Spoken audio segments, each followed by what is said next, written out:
Old COD better. These words echo throughout cyberspace like some kind of mysterious code. Only few can crack it. Even less want to. That's where I come in.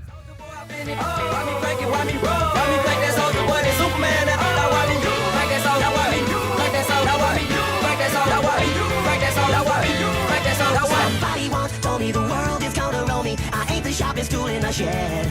She was looking kind of dumb with her finger and a thumb in the shape of an L on her forehead. 강남사 낮에는 따사로운 인간적인 여자 커피 한 잔에 여유를 아는 품격 있는 여자 밤이 오면 심장이 뜨거워지는 여자 그런 반전 있는 여자 오빤 강남사. If you want to find out why Call of Duty was so popular at the start of its life, you only need to load up the games and analyze the mechanics for yourself. Don't take any of them for granted. These games sold millions and entertained probably thousands. Everything matters here. While there are many factors at play when it comes to talking about the current state of Call of Duty, I think the best thing for everyone involved in these conversations to do is to get their story straight and examine the facts. You often hear that older COD was better, or COD used to be better back in its heyday, or new COD is worse, but few reasons are often stated. I think too many people look past the moment-to-moment gameplay of those older COD games and instead only choose to look into their emotions surrounding their experience. But the subjective nature of fun and novelty leads people into arguing about their recalled emotions instead of the facts about the gameplay. And Lord knows on this channel we never show any emotion, we only talk about facts. Sprint speed, map layouts, perk balance, ammo counts, flinch, headshot multipliers, among other mechanics, are more than just a technicality. They formed the game. They were the building blocks of your experience, and choosing to ignore them or to just pick one or two out selectively will end up giving you a warped perspective and subsequently a really shit argument online. And online already has enough of those. If you personally love a game, or the game just so happened to throw the franchise into a seemingly never-ending state of relevance, I don't know why you would ignore the core foundation of the experience. Clearly, there was something in-game that earned such admiration, right? Despite all of the bad matches and shit teammates, campers, cheaters, lag, broken metas, those old COD games, at least one of them, probably hold a special place in your heart. And since I can't dive into the context of your life surrounding the experience, I might as well talk about the only part of the equation that I reasonably can: the core gameplay. So let's focus on why Call of Duty feels so sweaty and unrelenting compared to how it used to feel from a gameplay perspective. Yes, there are many factors to do with this topic outside of core gameplay, such as gaming culture, the duration of the franchise, skill-based matchmaking, new mechanics, new developers, and publishers' misguided obsessions with player retention. But as much as I love a long-winded video, we just simply aren't going to talk about them here. Later maybe, but not now. So, with all of that out of the way, let's pick our more recent COD example for this video, Modern Warfare 2019, and our legacy example, Modern Warfare 2. Two games that have a little more in common than people would like to admit. Then let's look at the root causes for the current issue involving match intensity, and let's see how Modern Warfare 2 does things in a better way that many people now unfortunately take for granted. I'm making a video on this topic because I can relate to the complaint and the frustration, and also it's just something I've seen a lot of people talk about, how Call of Duty has gotten increasingly sweaty. And while yes, skill-based matchmaking and a change in gaming culture are definitely to blame, I think core mechanics are where we can really focus our vision here and try to come up with a solution that doesn't involve changing the gaming landscape entirely.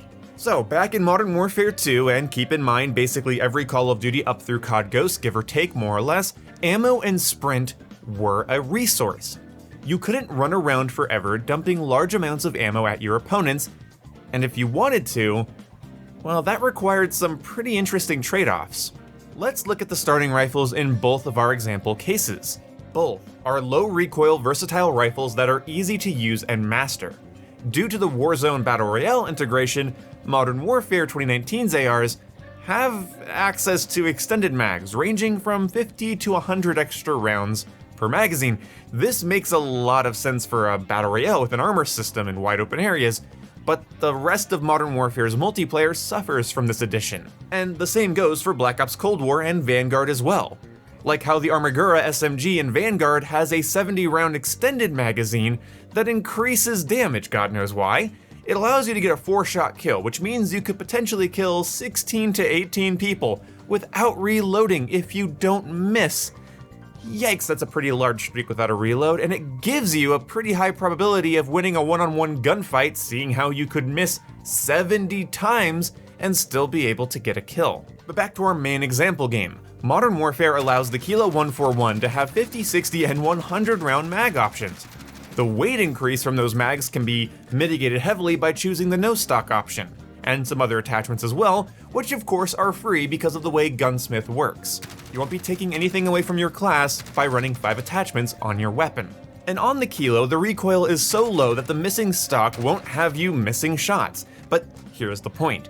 You can fire the entire stock magazine amount twice or more at an enemy to ensure their death. And this goes for many weapons across Modern Warfare, Black Ops Cold War, and Vanguard, and it's important to note that every playstyle benefits from these larger magazines. Stealth, aggressive, long-range, camping, close-range, OPJ, anchor, you get it. It's always better to have more ammunition. Players can be aggressive with ample ammo for pre-firing, hip-firing, and aiming down sight, all while keeping a constant wall of fire on you without worrying about running dry. The ammo in the mag isn't a resource that has to be considered in this case, and the same goes for the reserve ammo because of perks like Scavenger, Restock, and Tune-Up existing. Tune-Up of course allowing for the faster recharge of the ammo crate field upgrade. And weapon perks like Fully Loaded give you maximum starting ammo every respawn. Everything I just said goes for those last 3 COD games, Vanguard, Black Ops Cold War, and Modern Warfare.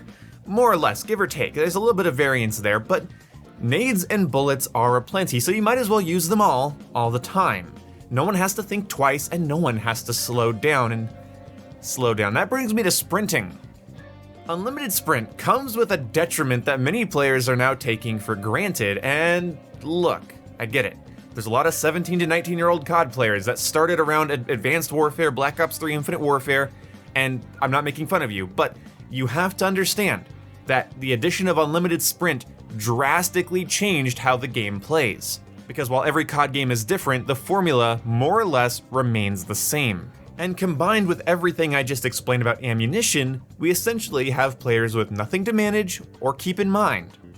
Sprint across the entire map for free, throw recharging nades for free, use your ammo box to get an extra claymore, and throw 50 plus rounds of ammunition at anybody stupid to get in front of you. Side note, the crazy extended mag options on all these rifles also take away from the identity of light machine guns or specialty guns like the P90. The P90 used to be special in Call of Duty because it had a shit ton of ammo. But now when every assault rifle you pick can just have a 50-round mag for free, it doesn't really make the P90 that useful or interesting. Anyway, this makes the game feel relentless, and I believe that it drastically changes the mentality of players. No more waiting, no more conserving ammo, no more resource management. This doesn't speed up the pace of the game, it just increases the intensity of it. It increases the intensity of individual encounters. In Modern Warfare 2, you had to worry about your sprint if you didn't have Marathon. And if you had Marathon, that meant you had to build your class around a rushing playstyle if you wanted to be more relentless. Because if you had Marathon, no sleight of hand, bling, one-man army, or scavenger. And the pro versions of those perks were incredibly useful. So losing out on them to have unlimited sprint was a tough choice. Scavenger Pro allowed you to get ammo off the ground, but also it started you with bonus magazines. And because you couldn't run Scavenger and Marathon in Modern Warfare 2, it fits my point nicely. To have a shit ton of ammo, you had to give up your unlimited sprint. Not using Bling Pro meant your weapons only had one attachment each. So if you wanted to run extended mags, then you couldn't have a suppressor, sight, heartbeat scanner, and others. So running Marathon meant you didn't have 2 attachments, you didn't have Scavenger, you didn't have bonus ammo. That's rough. And it's something that modern Call of Duty really doesn't do very well, which is important trade-offs. With a game that has as much praise as Modern Warfare 2, hell, with that entire era of Call of Duty having as much praise as it has, you would think that people would look at these trade-offs and limitations a little more seriously.